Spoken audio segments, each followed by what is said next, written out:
25 and 35. Interesting. Based on the evidence and several witnesses' descriptions, police came up with this horrifying sketch. Yep. YouTube, y'all come with most disturbing police sketches and photos. Listen, y'all, last time we reacted to a video like this, y'all know, bro, I had to click off the video. Like, that shit, bro, like it literally sent, like, chills down my spine, and I had goosebumps. I just couldn't do it. So today we're gonna, like, it's been a year later. It's a year later. Like, I haven't reacted to no videos like this. So hopefully this one is less weird, less creepy. But let's go ahead and get into the video. Welcome new people, new subscribers. Also, if y'all notice, I don't react to no videos at nighttime no more, nigga, cause like, bro, that shit be fucking my head, and I ain't gonna lie to you. Let's get to it. Are one of the most infamous unsolved homicide cases in the history of Finland. Ooh, Finland. Lake Bodom is located in the town of Espoo, near the southern tip of the country.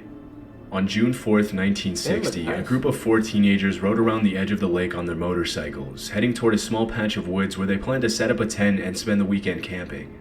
Driving the motorcycles were Nils Gustafsson and Seppo Boisman, two 18-year-old boys who had been best friends for years. Nah, maybe both 50. of them had their girlfriends hanging on to... I ain't gonna cap, this nigga look evil as shit. Maybe just cause like his, I don't know. I know this nigga, don't they both look kind of evil? Alright, let's take it back. My bad. I ain't gonna pause. Two 18-year-old boys who had been best friends for years. Okay.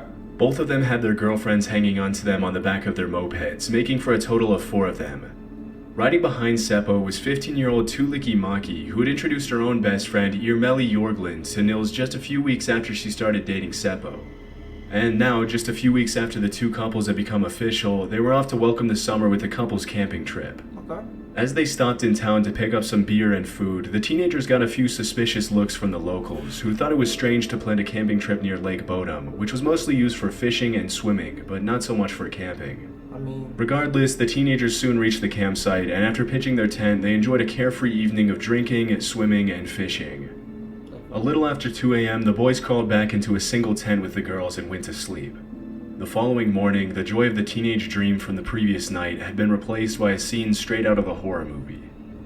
The tent had collapsed on itself, and the bloody bodies of the 4 teenagers appeared to be wrapped up inside the tent, with 3 of them losing their lives to several stab wounds and blunt force trauma to the head. What the The only fuck? survivor was Nils Gustafsson, who had been seriously injured, but somehow managed to stay alive enough time to be rescued. What the? At around 6 a.m., a group of birdwatchers spotted the collapsed tent and caught a glimpse of a blonde man walking away from the scene. Huh? Chalking it up to a wild party the previous night, they thought nothing of it and failed to call the police. Hell? At around 11 a.m. though, a man named Esko Johansson went down to the lake to swim with his young son when he spotted the collapsed tent in a clearing. Oh my god. When he went over to investigate, he found the 4 teens wrapped up in the shredded tent.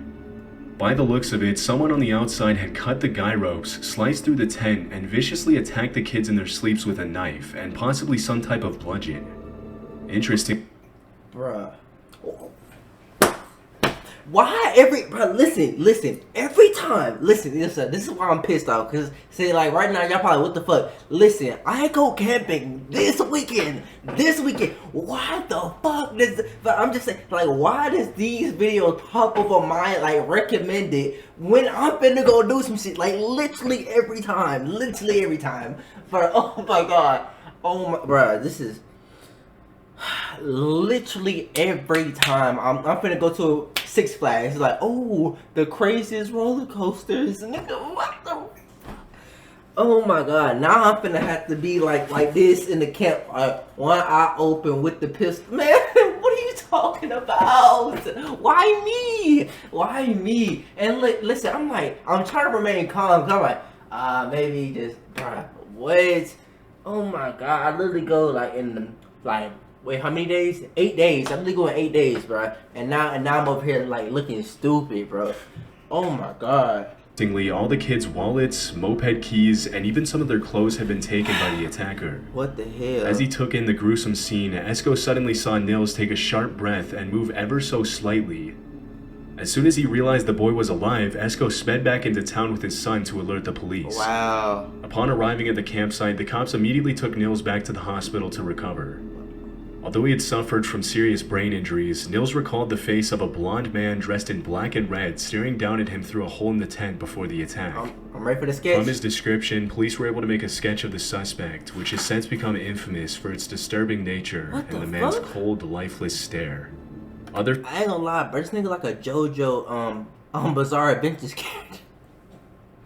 Yeah, okay. See, listen. I gotta make jokes about these niggas so I don't get scared. So like that's why I'm making. But this nigga like if y'all watch anime, bro, don't this nigga look like a JoJo Bizarre Adventures character, bro? Like he dead ass dude. Other fishermen and bystanders also reported seeing the mysterious blonde man walking in the woods in the early hours of the morning of June 5th. Why is his eyes so damn big? The only details police really knew about him were that he was probably in his 20s and around 5'8". You would normally hope that a police investigation would help shed more light on cases like this, but that's not really the way things happened in the Lake Bodom murders. As soon as the Finnish police began investigating, they made a series of rookie mistakes that made it even more difficult to solve an already confusing case, starting with the fact that they failed to put police tape around the crime scene, leading to the tampering of potential key evidence. What? The only relevant clues they managed to gather were Nils Gustafsson's shoes that were less than a mile away from the murder scene. Shockingly, after setting up dozens of road checkpoints in the... Wait, you mean to tell me 15-year-olds drinking, like, beer and stuff? I mean, he might already definitely over there. I don't know how, like, stuff work in Finland, but, like, that shit kind of crazy. But the cops ended up arresting a total of 88 criminals on Finland's most wanted list, but none of them was the Lake Bodom murderer.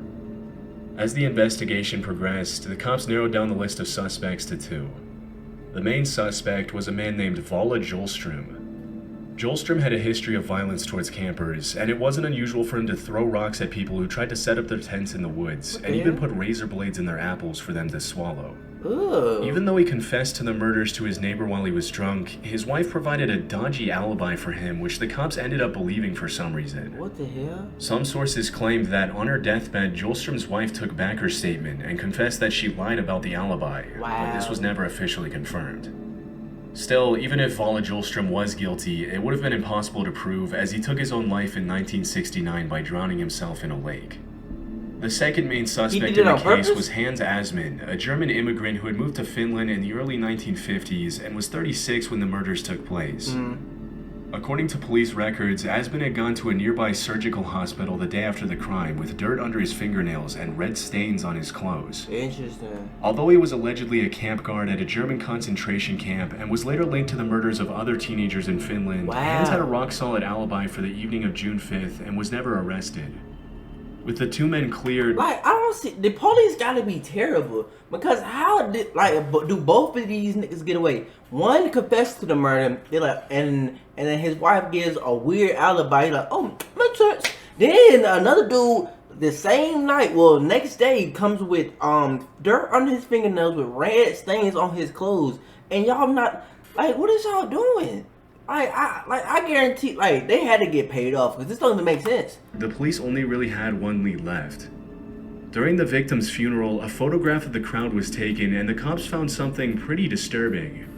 The image in question shows a mysterious man bearing a striking resemblance to the official composite sketch of the killer. However, after searching nearby areas for months, police were unable to find the man, and his identity remains a mystery to this day. In the absence of any more solid leads, the case went cold until 2004 when the Finnish police re-examined the evidence with more modern forensic techniques. Exactly 44 years after the murders, in a strange turn of events, they charged the lone survivor, then 62-year-old Nils Gustafsson, with the gruesome crimes committed at Lake Bodom. Up until he was accused, Nils had been living a quiet life as a bus driver and a married father of 2, and the evidence used to build the case against him was flimsy to say the least. What the fuck? The prosecution alleged that he had murdered his girlfriend and 2 friends out of jealousy, an accusation that the victim's family supported throughout the trial. They some hoes. So they charged him with murder? Wasn't he stabbed too? In the end, though, it was ruled that, given the severity of his injuries, it would have been impossible for Nils to murder his friends and then drop his shoes off about a mile from the campsite. Like, in 2005, Nils was acquitted of all charges like, and was awarded the equivalent of $60,000 for damages caused to his image by the media. Literally. The identity of the murderer is still a mystery, and to this day, the spot where the 3 teens were brutally murdered is still used as a camping ground. He better than me. He way better than me. Bro, oh my god, I would have sued y'all niggas so bad. Oh my god, nigga, I would have been the king of Finland. Like, nigga, it would have been terrible. I'm suing the parents, cause nigga, do you know how traumatizing that is to get like to go somewhere? I say camping, wherever you go, and going somewhere, and then everybody that went with you passes, and you the only ones to survive, and they blame you for the killings. Oh my god, I'm suing everybody. I'm suing the police for like not even finding the nigga first. Two, I'm suing y'all niggas for putting it on me because it don't even make sense why y'all would put it on me. Cause nigga, I'm stabbed too. Like what the fuck? Like like, bro, I was literally bleeding out when y'all found. Like they don't even y'all. Bro, what? I'm suing. I don't know how most of what I said don't make sense, but I'm suing just to sue. No cap. That's so crazy. On January 14, 1989, a Chicago-based television station called WMAQ did its usual nightly sign-off with footage of the raising of the flag and the Star-Spangled Banner playing in the background. Okay. As soon as the national anthem finished playing, the screen cut to a mysterious missing person poster featuring a woman named Joanna Lopez. Disturbingly, the image was accompanied by complete silence. We heard about it. For some reason, the poster was aired all night by WMAQ until it was interrupted by the morning news. Back then, it wasn't very common for news stations to simply broadcast images of missing persons, but when they did, they followed a very specific structure and format to give viewers as much information as possible for them to have a fighting chance of finding the victims. Details like their age, height, gender, race, last known location, and hair color were always listed next to the image of the victim, which was always of the highest quality possible. In Joanna Lopez's case, however, none of those crucial details were included, and all we can really gather from the poster with the extremely grainy and eerie image is her name. 2 years later, in 1991, the same poster was shown on WMAQ, but this time there were a few key differences. What? Although the name and phone number were the same as in 1989, the image appeared to have been cleaned up, which made it easier to see Joanna was wearing sunglasses. Strangely, in the 1991 broadcast, the image was only shown for about 10 seconds before cutting to a screen filled with colored bars. I was able to find that the number listed below the poster corresponded to the Youth Division office of the Chicago Police Department. After digging even deeper, I found that many of the missing person announcements made by the Chicago Police Department back then were pretty similar in appearance, with a diagonal banner intersecting the image, as well as a phone number and last known location below the picture. However, again, for some reason in Joanna Lopez's poster, you can only see a phone number, making it even more difficult to locate her. What's most disturbing about the incident is that Joanna Lopez can't be found on any databases for missing people or any other kind of national directory. Her name doesn't come up anywhere, no matter how far you look back. The lack of information on the alleged victim has led many people to believe that Joanna is either dead, she never went missing, or that she never even existed at all. One theory that has gained massive traction on Reddit is that Joanna's face could have been artificially constructed or somehow digitally modified as part of a prank played by someone at the studio, or by a hacker who somehow managed to get into WMAQ's system.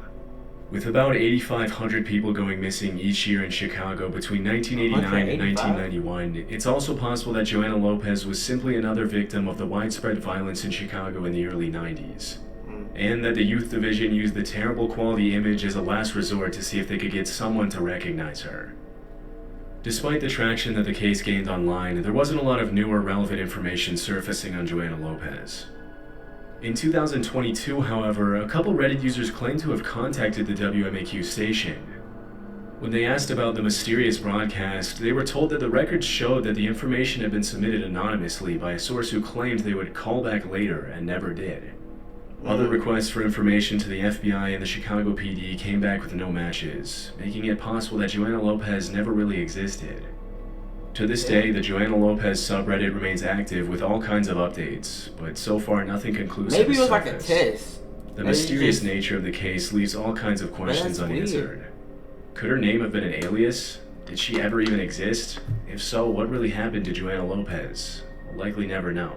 See, this one not as weird to me because we done seen and heard about this one. On May 3rd, 2007, 3-year-old Madeleine McCann was on vacation with her parents Kate and Jerry and her 2 younger siblings at the Ocean Club in Praia de Luz, Portugal. Okay, in the evening, her parents went to dinner with a group of friends at a restaurant in the complex, about 100 yards from the holiday apartment they were staying in. Because of their young age, Madeleine and her two younger siblings stayed back in the apartment. Before leaving for dinner at around 8:30 p.m., Kate and Jerry left the door to the apartment slightly open. Throughout the night, the McCanns and their friends took turns checking on each other's children, and when Jerry went to check on Madeleine and her siblings at around 9 p.m., he noticed the door was in a slightly different position than he left it half an hour earlier. 15 minutes later, Jane Tanner, one of the other parents in the group, went to check on her kids and noticed something suspicious. As she walked past the McCann's apartment, she saw a man with long hair, bushy eyebrows, and a mustache carrying a child and walking down the hallway. Oh, hell no. She didn't think much of it at the time, which... Y'all niggas suck. Like, y'all suck at being parents. Y'all just see a man holding a child over his shoulder, you just like, oh shit. I'm like, hey, is that your kid? Like, bro, y'all just fuck it. Like, hey, I guess that's just somebody. I guess that's his kid. Like, y'all not gonna question that? She later came to regret. At around 10 p.m., just 45 minutes after Jane came back to the table, Kate McCann went back to the apartment and noticed the door was now completely open. Fearing the worst, she stepped into the room, and that's when she started living every parent's worst nightmare. Madeleine was missing. The windows were open and the shutters were up. In a panic, Kate went back to alert her husband, her friends, and the staff at the club complex. Unfortunately, nobody could find Madeleine, and the next morning, an official police investigation was launched. Girl, bro? For an entire year, the situation went from bad to worse for the McCanns, as Kate and Jerry were later formally labeled as prime suspects in the disappearance of their daughter and blamed for the entire incident in a Portuguese newspaper. However, the accusations were later dropped as Jane Tanner made her statement about the suspicious man she had seen carrying a little girl close to the McCanns' apartment around the time of the disappearance. Jane's description of the man matched the statement given by Gail Cooper, another tourist who had reported seeing a similar suspicious man walking around the complex in the days leading up to the disappearance. When asked about the man, Gail said, "He made my blood run cold and gave me the creeps. He seemed really strange. He said he was collecting money for an orphanage in nearby Espionage that was caring for 3 children whose parents had recently been killed in an accident on the Main Coast Road. The man was rambling and becoming agitated. I thought he was a con man trying to pull a fast one." It was later confirmed that the orphanage he mentioned does not exist, and there was no evidence of the fatal car crash he mentioned. The description of the suspicious man was later confirmed by another 12-year-old girl who had seen him multiple times in the days leading up to May 3rd. And based on the testimony of these 3 different people, police released this official disturbing sketch. For the next 4.5 years, the man in the sketch became the prime suspect in Madeleine's disappearance, but the international manhunt that ensued resulted in nothing but a series of false anonymous tips and cold leads. In 2012, it was revealed that the man Jane Tanner had seen had simply been an innocent dad carrying his daughter down the hallway, and he was in no way connected to the suspicious con man who had tried to collect money from Gail Cooper.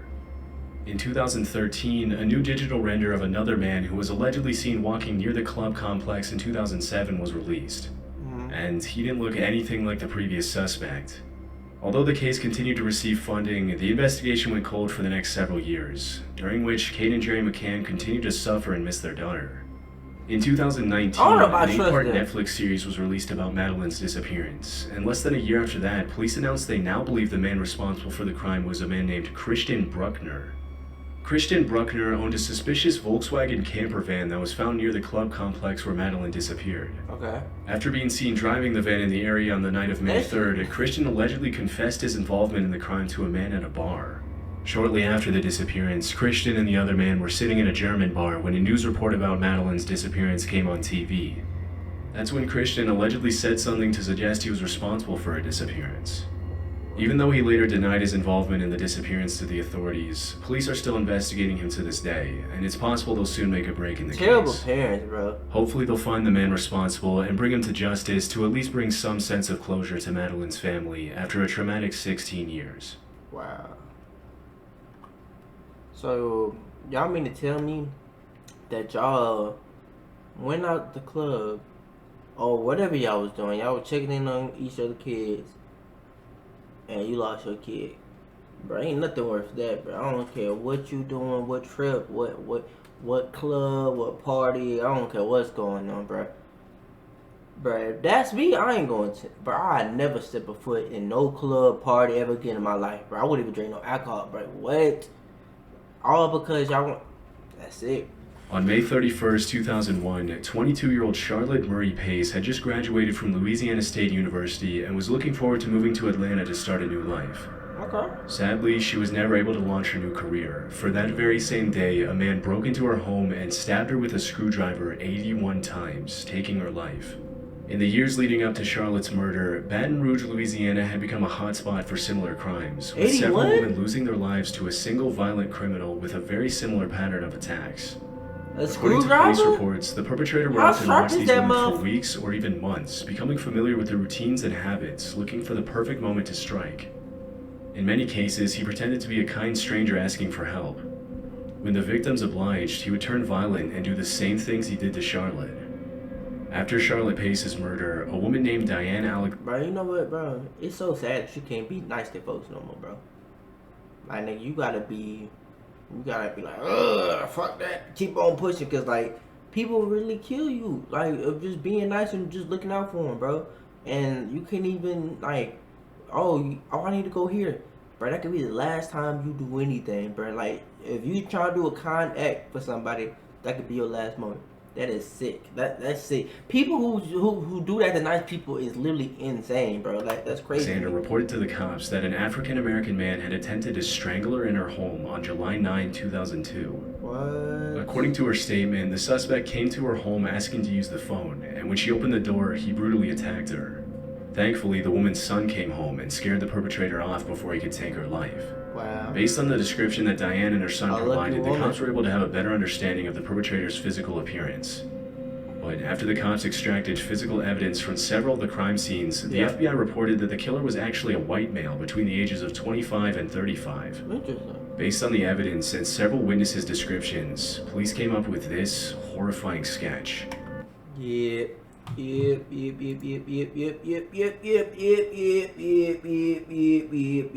one of them videos. Yeah. Alright, y'all. Hell no. See that shit stuck in my.